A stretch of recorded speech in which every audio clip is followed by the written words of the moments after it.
अब समाचार विस्तार से। अमरावती के विभागीय आयुक्त ने अमरावती जिला परिषद के 125 करोड़ रुपए की योजना पर विराम लगा दिया है। इस पर संबंधित मामले में होने वाली अंतिम सुनवाई पर अब सबकी निगाहें हैं।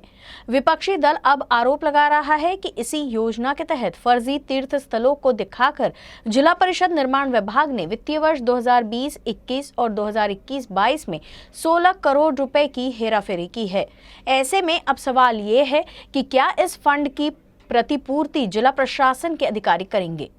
ग्रामीण विकास विभाग के दिनांक 16 नवंबर 2012 के निर्णय के अनुसार ग्रामीण क्षेत्रों में तीर्थयात्रा के विकास के लिए ग्रामीण पुलिस अधीक्षक एवं वन विभाग की अनुमति प्राप्त करना अनिवार्य है। जिले में नियमानुसार 33 तीर्थ स्थल ही सी ग्रेड के हैं और उन्हीं को मान्यता दी गई है, लेकिन पिछले 2 वर्षों में प्रशासन ने तीर्थयात्रा विकास कार्यों में 125 से 150 फर्जी तीर्थ क्षेत्र को दिखाया है, लेकिन जिले में कहीं भी तीर्थ स्थल मौजूद नहीं है, जबकि कई तो जिले में स्वीकृत तीर्थ स्थलों की सूची में शामिल भी नहीं है। नवंबर 2012 की सरकार के निर्णय के अनुसार भले ही तीर्थ क्षेत्र में बेंचों की स्थापना का कोई प्रावधान नहीं है, लेकिन ये पता चला है कि कुछ नियोजित तीर्थ क्षेत्रों में बेंच स्थापित किए गए हैं। तीर्थक्षेत्राचा 16 नोव्हेंबर 2012च्या शासन निर्णयानुसार तीर्थक्षेत्रामध्ये पोलीस अधीक्षक ग्रामीण यांचं भाविकांचं वर्षाकाठी 1 लाख भाविक उपस्थितीचे प्रमाणपत्र असणे आवश्यक आहे।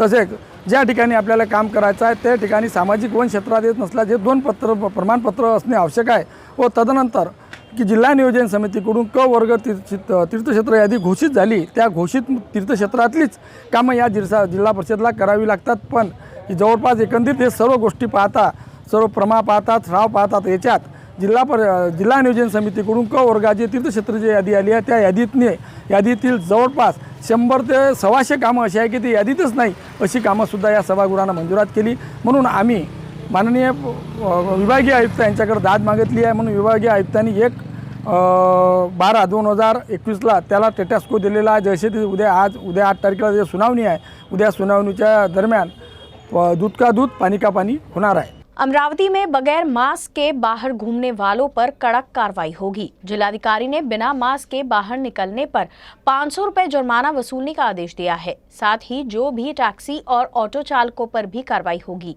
ओमिक्रॉन के मद्देनजर सरकार ने सख्त नियम बनाए हैं। अमरावती में जिलाधिकारी पवनीत कौर ने 30 नवंबर को एक आदेश जारी कर निजी बस, रिक्शा या अन्य वाहन में बिना मास्क के यात्री पाए जाने पर संबंधित यात्री सहित चालक को दंडित करने का आदेश दिया था। हालांकि क्रियान्वयन के अभाव में फैसला कागजों पर ही रह गया। स्वास्थ्य विभाग ने चेतावनी दी है कि ओमिक्रॉन द्वारा तीसरी लहर शुरू हो सकती है। इसके लिए जिला प्रशासन को 27 नवंबर को राज्य सरकार की ओर से दिशा निर्देश मिले थे, जिसके बाद जिला प्रशासन एक्टिव हो गया है। इस बीच ग्राम स्तर पर उपविभागीय अधिकारियों ने आदेश का पालन न करने पर राजस्व, पुलिस, नगर परिषद एवं ग्राम प्रशासन के सहयोग से संयुक्त कार्रवाई करने के लिए विशेष टीम का गठन किया है। यदि कोई टैक्सी या निजी परिवहन नियम का पालन करते नहीं पाया गया तो उस पर 500 रुपए का जुर्माना लगाया जाएगा। साथ ही वाहन चालक पर भी फाइन होगा। एसटी महामंडल के कर्मचारी अपनी मांग को लेकर पिछले महीने भर से हड़ताल पर है। हालांकि अब तो कुछ कर्मचारी काम पर लौटने लगे हैं, लेकिन अभी भी सभी कर्मचारी वापस नहीं लौटे हैं। इस हड़ताल के दौरान एसटी निगम ने राज्य भर में 9,910 आंदोलनकारी कर्मचारियों को निलंबित कर दिया और 2014 के वेतनभोगी कर्मचारियों की सेवाएं समाप्त कर दी। निगम की स्थापना के 61 साल के बाद ये पहली बार इतने लंबे समय तक चलने वाली हड़ताल है। सरकार के इस दावे के बावजूद कि वेतन वृद्धि के बाद 19,000 कर्मचारी काम पर लौट आए हैं, आंदोलनकारी कर्मचारियों को 20 दिसंबर के अदालत के फैसले से बहुत उम्मीदें हैं। 1 महीने से शुरू हड़ताल में शामिल कर्मचारियों की मांग है कि एसटी महामंडल को राज्य सरकार में विलय किया जाए। सरकार ने मेस्मा अधिनियम के तहत 12,000 कर्मचारियों के खिलाफ कार्रवाई की है। 8 नवंबर को एक अघोषित हड़ताल शुरू हुई। सरकार के वेतन वृद्धि के फैसले के बाद भी आंदोलन थमा नहीं है। इस हड़ताल की वजह से महामंडल को 450 करोड़ रुपए से अधिक का नुकसान हुआ है। हड़ताल पर डालते हैं एक नजर ग्राफिक्स के माध्यम से। 8 नवंबर राज्यव्यापी हड़ताल शुरू। 9 नवंबर मुख्य सचिव की अध्यक्षता में 3 सदस्यीय समिति का गठन। 12 नवंबर आजाद मैदान में आंदोलन में भाजपा नेताओं की भागीदारी। 24 नवंबर परिवहन मंत्री अनिल परब ने वेतन वृद्धि की घोषणा की। अब सभी की निगाहें 20 दिसंबर के कोर्ट के फैसले पर है। इस आंदोलन के दौरान 38 कर्मचारियों ने निराश होकर खुदकुशी कर ली। अब तो सभी यही चाहते हैं कि ये हड़ताल जल्द ही खत्म हो।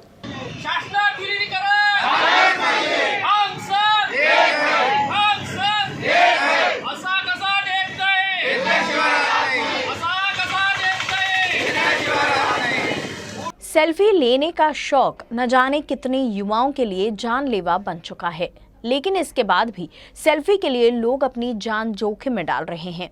इन दिनों अमरावती जिले के चिखलदरा में पहाड़ी पर चढ़कर सेल्फी लेते हुए लोग काफी नजर आ रहे हैं। हम कई युवाओं के किस्से सुन रहे हैं जो सेल्फी और तस्वीरों के शौक में अपनी जान गंवा चुके हैं, लेकिन इन तमाम घटनाओं के बाद भी समय समय पर ये साफ होता जा रहा है कि युवा वर्ग इससे कुछ नहीं सीख रहे। अमरावती के पर्यटन स्थल चिखलदरा में युवाओं का झुंड मौज मस्ती के साथ ही अपनी जान जोखिम में डालकर सेल्फी लेते हुए दिख रहा है। चिखलदरा के हेरिकेन पॉइंट पर अच्छे बैकग्राउंड के लिए युवा अपनी जान की परवाह किए बगैर फोटो निकाल रहे हैं। इन्हें देखकर तो यही लगता है कि इन युवाओं को अपनी जान की बिल्कुल भी परवाह नहीं है। चिखलदरा में कुछ हादसे होने के बाद पर्यटकों के लिए उन्हें खड़े होकर फोटो निकालने पर रोक लगाई गई है। इससे भी कोई सीख नहीं ले रहा, इसलिए ऐसी जगहों पर सुरक्षा गार्ड तैनात करने की मांग की जा रही है। अमरावती जिले के तिरसा तहसील में गुरुकुंज मोजरी में रामकृष्ण हरि मंदिर के पास दास पहाड़ी इन दिनों शराबियों का अड्डा बना हुआ है। शराबियों की हरकत की वजह से स्थानीय नागरिक काफी परेशान है। गुरुकुंज मोजरे में रामकृष्ण हरि मंदिर दास पहाड़ी पर खुला स्थान शराबियों के लिए ठिकाना बन गया है। पिछले कई महीनों से यहाँ नशेड़ियों का झुंड दिखाई दे रहा है। यहाँ खुले स्थान पर चारों ओर शराब की बोतलों के साथ साथ खाली वेफर्स और खाली पानी की बोतलों का कचरा पड़ा हुआ देखा जा सकता है। संत नगर में पिछले कई महीनों से चल रही इस घटना पर पुलिस का ध्यान नहीं है। इस पर स्थानीय नागरिकों ने हैरानी जताई है। इस क्षेत्र में करीब 1.5 से 2 एकड़ खुली जगह है। शराबी पिछले कई महीनों से इस खुले स्थान को अपना अड्डा बना रहे हैं। देर रात तक शराबियों की भीड़ की वजह से इस मार्ग पर आने जाने वाली नागरिकों में भय का माहौल बना हुआ है। दास पहाड़ी पर सुबह शाम बड़ी संख्या में महिलाएं सैर के लिए जाती है। यही वो इलाका है जहां शराबियों ने अपना अड्डा बनाया है। इससे महिलाओं में काफी डर बना हुआ है। सवाल ये उठता है कि इस तरह से शराबियों की हरकत पर रोक लगाने के लिए आखिर प्रशासन क्या कर रही है। जिला कलेक्टर पवनीत कौर ने प्रदेश में ओमिक्रॉन रोगियों की बढ़ती संख्या को देखते हुए एहतियात के तौर पर लोगों से अधिक संख्या में टीके लगाने की अपील की है। उन्होंने ये भी कहा कि टीकाकरण अभियान के कारण टीकाकरण की संख्या में 20% की वृद्धि हुई है और 6.5 लाख से अधिक लोगों को टीका लगाया गया है। नमस्कार, मी पवनीत कौर, जिल्हाधिकारी अमरावती। मला हे आवर्जून माझे अमरावतीच्या नागरिकांना हे सांगायचं आहे की ओमिक्रॉन जे कोविडचा नवीन व्हेरियंट आहे ते भारतामध्ये आलेलं आहे। भारतामध्ये एकूण 21 केसेस सापडलेले आहेत आणि महाराष्ट्रामध्ये 7 केसेस ऑलरेडी सापडलेले आहेत। तर म्हणून आपल्याला अजून काळजी घ्यायची गरज आहे। आपण कोविड अप्रोप्रिएट बिहेवियरचा पालन करायला पाहिजे, मास्क घालायला पाहिजे आणि सोशल डिस्टन्सिंग ठेवायला पाहिजे। आणि मला माझी पूर्ण अमरावतीची जे शासकीय टीम आहे, रेव्हेन्यू महसूल विभाग असो किंवा जिल्हा परिषदचा आरोग्य विभाग असो, हे सर्वांनी मिळून वॅक्सिनेशनमध्ये लसीकरणामध्ये खूप अतिशय चांगलं काम केलेलं आहे। आपण जे 9 नोव्हेंबर पासून 30 नोव्हेंबर पर्यंतची मोहीम राबवलेली होती त्याच्यामध्ये जवळपास 6.5 लाख अमरावतीकरांना वॅक्सिन दिलेलं गेलेलं आहे। हे जवळपास 20% जंप आहे। पूर्ण 20% अमरावतीकरांना वॅक्सिन हे फक्त 20 दिवसामध्ये दिलेलं आहे। तर हे मोहीमच्या खूप चांगलं प्रतिसाद भेटलं, आपल्याकडनं पण भेटलं, माझी टीमने पण खूप मेहनत घेतली। पण मला हात जोडून सर्वांना हे विनंती आहे की आता कारण की कोविडचं दुसरं व्हेरियंट आलेलं आहे महाराष्ट्रामध्ये, तर आपल्याला अजून काळजी घ्यायची गरज आहे आणि वॅक्सिनेशनच फक्त आपल्यासाठी एक वेपन आहे। त्याच्या पुढे आपण दुसरं कोविड अप्रोप्रिएट बिहेवियरच करू शकतो। म्हणून लवकरात लवकर लस घ्या, जरीही अमरावतीमध्ये लसीकरणची खूप चांगली मोहीम सुरू आहे, तरीही सध्या फक्त 77% लोकांनी फर्स्ट डोस घेतलेला आहे आणि 35% लोकांनी सेकंड डोस घेतलेला आहे. म्हणजे जे सेकंड डोस आहे, ज्याच्यामुळे ते बूस्टर होऊन त्याच्यामध्ये अजून अँटीबॉडीज डेव्हलप होतात, ते सध्याही कमी लोकांमध्ये आहे. आणि समजा जर हे व्हेरियंट अमरावतीला आलं तर आपल्याला ह्याचा खूप वाईट परिणाम होऊ शकते आणि म्हणून वॅक्सिनेशन करणे, लसीकरण करणे खूप गरजेचं आहे. तुम्ही घेतला म्हणून तुम्ही सेफ राहणार असं नाही आहे. तुम्हाला दुसऱ्यांना सेफ करण्यासाठी पण हे लस घेणे आवश्यक आहे. म्हणून लवकरात लवकर वॅक्सिन घ्या. आणि माझी पूर्ण टीमला पण हे मला सांगायचं आहे की आता परत 1 महिना जर आपण जोरात काम केलं. शहर भाजपा और ओबीसी मोर्चा ने मांग की है कि राज्य में ओबीसी का राजनीतिक आरक्षण लागू होने तक स्थानीय निकाय चुनाव स्थगित किए गए. ओबीसी आरक्षणाचा अध्यादेश सुप्रीम कोर्टाने स्टे केला. ज्यावेळी हा अध्यादेश काढण्यासाठी माननीय मुख्यमंत्र्यांनी बैठक बोलावली होती, त्याचवेळी देवेंद्रजींनी त्यांना सांगितलं होतं अध्यादेश काढायला आमचा विरोध नाही, परंतु हा अध्यादेशाला सुप्रीम कोर्टात स्टे होऊ शकतो. याच्यासोबत ज्या गोष्टी करणं गरजेचं आहे सरकारला, म्हणजे आयोगाचं गठन आणि त्याला पैसे देणं आणि इम्पेरिकल डाटा तयार करण्याच्या दृष्टीने तयारी करणं, या दोन्ही गोष्टी सरकारने न करता सुप्रीम कोर्टात गेलं. त्यामुळे या महाविकास आघाडी सरकारच्या थोबाडीत सुप्रीम कोर्टाने लगावली आहे आणि ओबीसी समाजावर मोठ्या प्रमाणात अन्याय झाला आहे. असं चित्र स्पष्ट होते आहे की हे सरकार उद्धव ठाकरे साहेबांच्या नेतृत्वात ओबीसीवर जाणून बुजून अन्याय करते आहे. पण भारतीय जनता पार्टी हा अन्याय होऊ देणार नाही. या अन्यायाच्या विरोधात सातत्याने संघर्ष करेल. म्हणून आज आम्ही कलेक्टर मैडमला निवेदन दिला. देश की रक्षा के लिए अपने प्राणों की आहुति देने वाले सैनिकों के प्रति आभार प्रकट करते हुए प्रत्येक नागरिक को सशस्त्र सेना झंडा दिवस कोष में योगदान देना चाहिए. इस वर्ष कोष जुटाने का लक्ष्य 99,60,000 रुपए है. कार्यक्रम का आयोजन जिला सैनिक कल्याण अधिकारी कार्यालय नियोजन भवन द्वारा किया गया. जिला डब्ल्यू अध्यक्षता मुख्य कार्यकारी अधिकारी अविशांत पांडा ने की. इस अवसर पर अपर पुलिस अधीक्षक शशिकांत सातव, श्री शिवाजी शिक्षण संस्था के सचिव शेषराव खाड़े, अधीक्षक दिनेश बागल, जिला सैनिक कल्याण अधिकारी फ्लाइट लेफ्टिनेंट रत्नाकर चद्रे, जिला सूचना अधिकारी हर्षवर्धन पवार उपस्थित थे. शहीद जवानों की वीर पत्नी, वीर माता, वीर पिता, वीरता पदक धारकों को सम्मानित किया गया और मृतक सैनिकों के परिजनों को धनराशि प्रदान की गई. वीर पत्नी मासोदकर, श्रीमती वीरमाता सैनिक प्रतिमेचे नाव दोनपती वीर पत्नी पूजा फुलाजी, श्रीमती रत्नू फुलाजी सैनिक. त्याचबरोबर सन्माननीय वीर पिता. बड़े बड़े तूफान पे ढल जाते, जब आग लगती है तो चिरंजीव पलक श्री गंगाधर एवढंच म्हणत वाटते की आज तो मतलब ही घर में आपको बचे क्या है. यहाँ पे बैठे सभी कराओ, अभिनंदन कराओ. इनके सपनों में जान होती है. यहाँ पे बैठे सभी भारत के. आजचा दिवस जे आहे ते स्मरण करण्यासाठी आहे आणि योगदान करण्यासाठी पण आहे. तर सर्वांना, जसं शिवाजी एज्युकेशन सोसायटी आहे, तसं वेगळी जे संस्था आहे, CSR ऑर्गनायझेशन्स आहे, ते सर्वांनी हे पाऊल उचलला पाहिजे आणि योग्य योगदान करायला पाहिजे. अमरावती जिले के दरियापुर तहसील में येवदा पिंपलोद जिला परिषद सर्कल के सैकड़ों कार्यकर्ता जनशक्ति पार्टी में शामिल हो गए हैं.